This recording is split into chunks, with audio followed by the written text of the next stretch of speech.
Écoutez Sirot Relek Lamed Aleph, Sicha sur Parashat Shkalim. Alors, ce qui concerne la mitzvah de donner un demi-shekel, on a deux critères essentiels. Le premier critère, c'est le fait de donner un demi-shekel. Il faut donner la moitié d'un shekel. Et c'est ça que la Torah, l'expression que la Torah utilise. Elle dit absolument un demi-shekel, la moitié d'un shekel. Et après, elle précise, c'est combien un shekel? C'est 10 guéras. C'est comme si moi je te disais, donne-moi la moitié d'un euro, donne-moi 50 centimes. Et je dis les deux expressions. Si je te dis 50 centimes, j'ai pas besoin de préciser que c'est la moitié d'un euro, tout le monde le sait. La Torah, elle répète deux fois pour montrer qu'il y a l'importance de donner la moitié d'un shekel. Et c'est ça que le Rambam dit, la moitié d'une pièce qui est courante dans le pays dans lequel on se trouve. A priori, ça c'est très étonnant, puisqu'on sait que dans le temple, tout devait être entier. Les ustensiles pour le service, ils devaient être remplis entiers. Les sacrifices, ils devaient être parfaits, sans défaut. On voit qu'on a cette notion d'entièreté, de perfection. Et ici, on met l'accent sur le fait de donner quelque chose qui est qu'une moitié. C'est assez étrange. Le deuxième critère, c'est qu'on doit donner ce demi-shekel en une seule fois. Alors qu'on sait que, en ce qui concernait les obligations financières, on pouvait étaler les paiements en plusieurs fois. La seule obligation de donner en une seule fois, c'était le demi-shekel. Et a priori, c'est deux critères qui s'opposent, puisqu'on a le fait de donner quelque chose qui est partiel, qui est une moitié, et d'un autre côté, il faut donner tout d'un seul coup.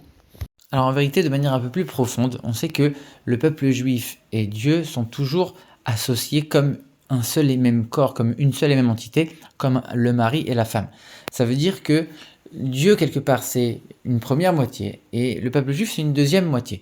Et donc chaque juif doit savoir qu'il n'est pas complet, il n'est pas entier, tant qu'il n'est pas attaché à Dieu.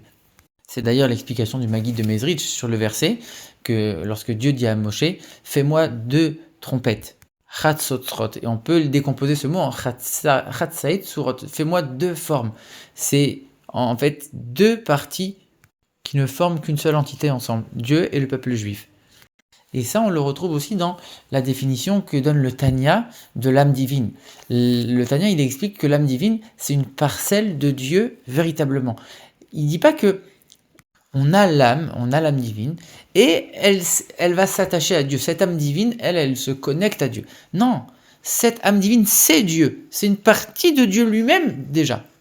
Et donc c'est ça toute cette notion de machatzit shekel, de demi-shekel. C'est de réveiller en l'âme cette notion de savoir que on n'est qu'une moitié. L'autre moitié, c'est Dieu. Et donc ça réveille cette aspiration et ce désir de vouloir constamment s'attacher et se connecter à Dieu. Et ce sentiment-là, d'aspirer à être toujours uni avec sa deuxième moitié, être uni avec Dieu, ce sentiment, il va venir s'exprimer à la perfection lorsqu'un juif va faire Messirut Nefesh, ça veut dire il va être capable de se sacrifier pour sanctifier le nom de Dieu. C'est-à-dire qu'un sacrifice, il vient pas par un calcul, par une réflexion, c'est en fait un sentiment profond de « je peux pas faire ça, je peux pas accepter de renier Dieu, de faire de l'idolâtrie, même si derrière on va me tuer. » Parce que je comprends qu'à ce moment-là, je vais être séparé de Dieu et je suis tellement uni et j'aspire tellement à me connecter constamment à Dieu que je peux pas accepter, je peux pas ressentir d'accepter, je ressens que je peux pas accepter une seule seconde d'être séparé, d'être déconnecté de Dieu. Maintenant, on comprend les deux critères de ce don du demi-shekel. On doit donner une demi-pièce, c'est-à-dire on doit savoir qu'on n'est qu'une moitié et que Dieu est l'autre moitié. Mais d'un autre côté, une fois qu'on connaît ça et qu'on a intégré cette notion, on aspire constamment à s'unir avec Dieu. Alors, à partir du moment où on nous demande de nous donner, on va se donner entièrement. On ne va pas réfléchir, on va donner tout d'un seul coup. Et quelqu'un qui est prêt à se donner pour Dieu, il n'y a pas de « je me donne un peu » ou « je me donne beaucoup ». Quand on se donne entièrement. Et que ce soit dans l'exemple qu'on a vu de quelqu'un qui est prêt à se laisser tuer pour ne pas faire l'idolâtrie. Alors ça c'est un exemple, mais ça peut aussi s'appliquer dans la vie de tous les jours, dans des sacrifices, dans une dévotion, un dévouement à Dieu de chaque instant, dans chaque chose de la vie. Et c'est ça aussi que Dieu a dit à Moshe. Quand Dieu a enseigné cette mitzvah de machatzit shekel à Moshe, il lui a montré un demi-shekel en feu. Et il lui a dit, ça, ils doivent le donner. Ça veut dire quoi, de donner une pièce de feu? Ça veut dire, c'est pas seulement un don d'argent. Il faut il faut faire en sorte que ce don, il pénètre le feu de l'âme. Il pénètre l'intériorité la plus profonde de la personne. Et quand on réfléchit un petit peu, à quoi servait cet argent de demi-shekel qu'on donnait pour le temple? C'était pour les sacrifices qui étaient offerts tout au long de l'année. Et on sait que, d'ailleurs, le mot sacrifice, korban, ça vient de la racine Kirouv, se rapprocher. Donc on voit que même dans l'utilisation de cet argent, il y a cette notion de se rapprocher de Dieu. Et le service des sacrifices dans le temple, il était appelé avoda. C'est-à-dire que quand on disait avoda sans préciser avoda de quoi, le service de quoi, on savait qu'on parlait des sacrifices. Par défaut, le service, la avoda par excellence, c'est les sacrifices.